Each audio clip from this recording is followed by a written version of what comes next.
Elizabeth is going to talk to us about open sourcing your entire Puppet configuration. Thanks.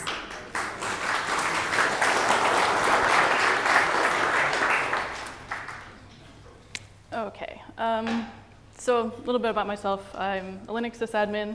I really like Linux. I also really like open source. But most importantly, I'm a member of the OpenStack Infrastructure team. The infrastructure team manages the infrastructure that the entire OpenStack project uses. So we have a continuous integration system, code review, and then all the stuff that developers use, wikis, IRC bots, all the bunch of websites that we run that have developer statistics running on them. And we have our whole configuration online. You can grab it with Git. These slides are actually online on my website, princessleia.com already. So you don't need to write it down. But you can also just browse to it.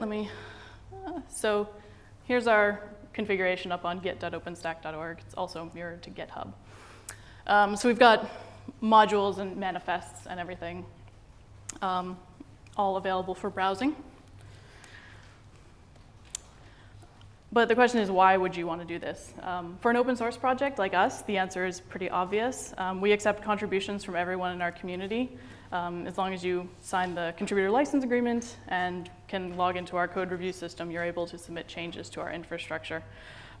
It's really good for us because if you want to do something, if you want to make a change, you don't need to submit a ticket with us. You don't need to wait around to do something. You don't need to worry about what our priorities are. You can make a change and understand how our infrastructure works. And it's really easy to get involved. But from a wider sysadmin perspective, maybe you're not an open source project, but you're thinking about open sourcing things a bit more. I find that sometimes when I look at Puppet modules, they aren't very well documented. So I may see a variable in a Puppet module that I download, and I'm not sure exactly what the author wants me to put in there. Is it a URL with a trailing backslash or forward slash? Is it the name of a file, or is it the contents of the file? And then you have to go digging around in the module to find out exactly what you're wanting to use there. So if you have all of your configuration online, it's pretty obvious to see what that is. So I have an example in one of these tabs. Yes, so we have a Puppet module. Actually, let me go to that one first here. Yeah, so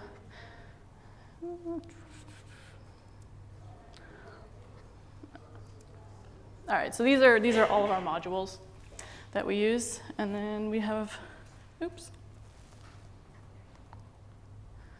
Most of these are generic modules, so we've got an exim module, things for asterisk, and then you go down there. We have an OpenStack project one, so we use parameters classes very heavily.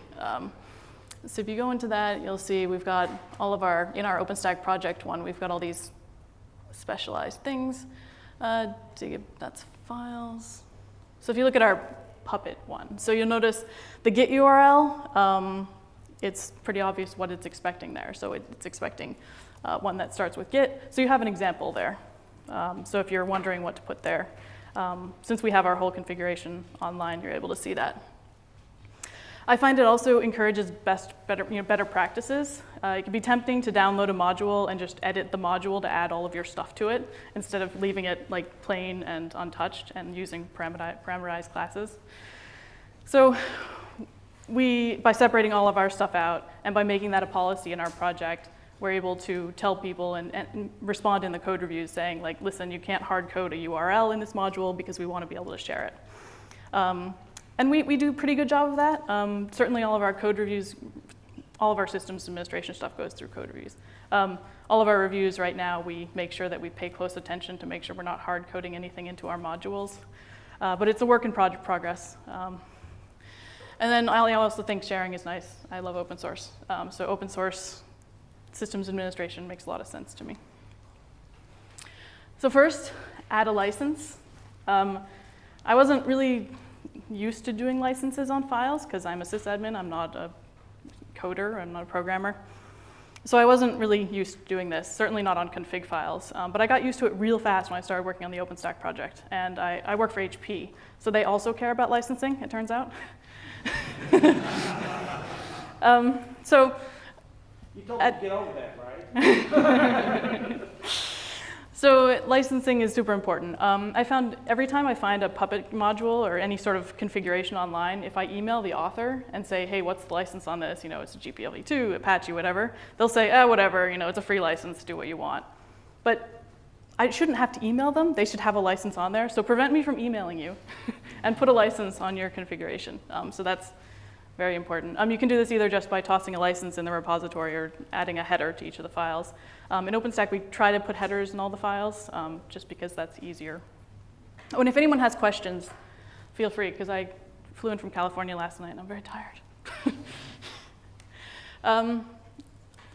These are really dark.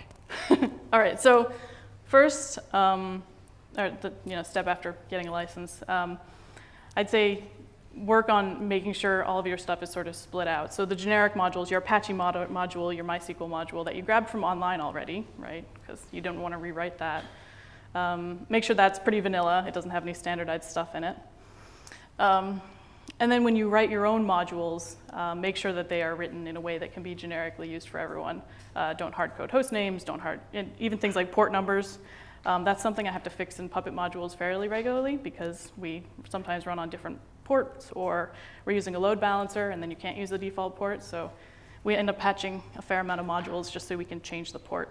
And then, right, so Apache, MySQL, those are pretty common ones. I wrote one recently called Review Day a few months ago, and that's for our code review system. It's just a little module, but when I wrote it, there were certainly comments being like, you have to abstract this out, you can't get this host name in. So it's sort of just part of our process now. And then next, I showed you the OpenStack project module, and that's sort of all of our servers defined as all their private data, or all the public data that we share. So this can be things like our Git repository URL is public, file locations tend to be, we just like var, log, whatever, that's fine. We don't care if that's public. So all of our customizations, port numbers are public, all kinds of things that are public. And I can actually look. So, right, so here's a bunch of files. So we have like OpenStack logos and things that are going to be custom to our stuff. We're not going to include that in the modules.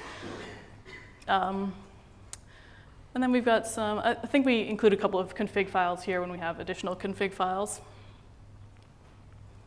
And then all of our server definitions, we have all these manifests for each one. I showed you the planet one, but there's other ones. Let's see, what does this one do?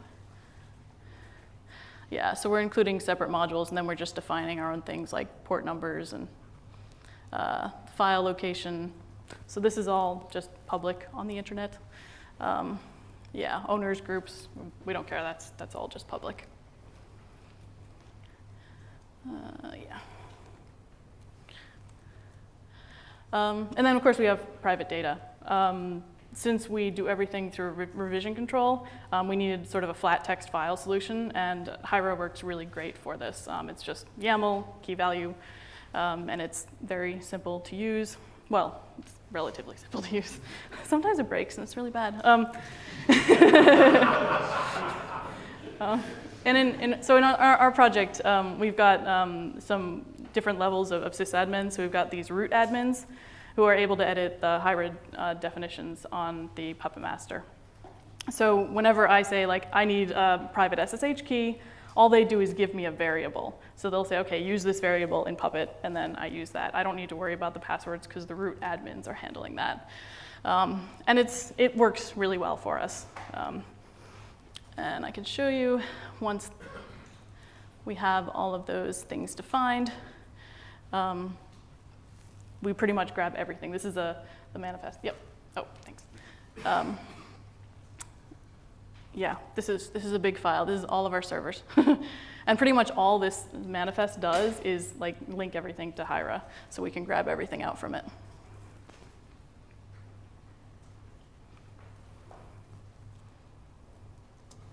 And then the last step of open sourcing this whole thing is really just sharing it. In our project, you saw git.openstack.org. We set that up using cgit, and then we also run git daemon on that server to serve out via that. We also mirror everything to GitHub, because apparently that's where people live, and that's where they find our code a lot. And then, of course, you have to have a license on it, so I don't email you. Some of the additional resources, we maintain documentation at ci.openstack.org, and we work very hard on making sure this is kept up to date.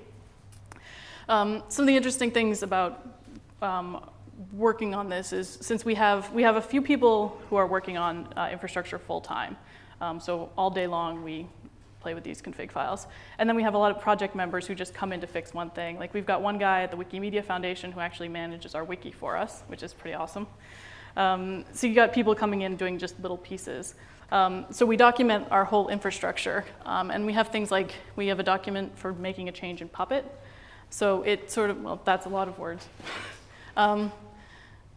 It tells you how to grab our repository, and then how to set up sort of a super basic install on a virtual machine or whatnot, and then how to actually apply using just a local file. So if people are making contributions to our project, they can test it locally first, to some degree. And then, let's see. Yeah, and then we've got pretty much documentation for all of our things. So even if you're not really keen on looking at the open source config files, we also tell you in here how to find everything, where the config files live and everything. So like if you look at Planet, which is the manifest I showed, we pretty much document where everything lives. So if you wanted to make a change to this, we keep it all documented. Having things open source is very good for documentation, but we love having this documentation too. And then that's a link to our code repository, and then the Hiera documentation. It's pretty good. And then I'm going to be giving another talk on Wednesday, diving into more broader issues with talking about open sourcing all of your systems administration like we do. And that's pretty much it.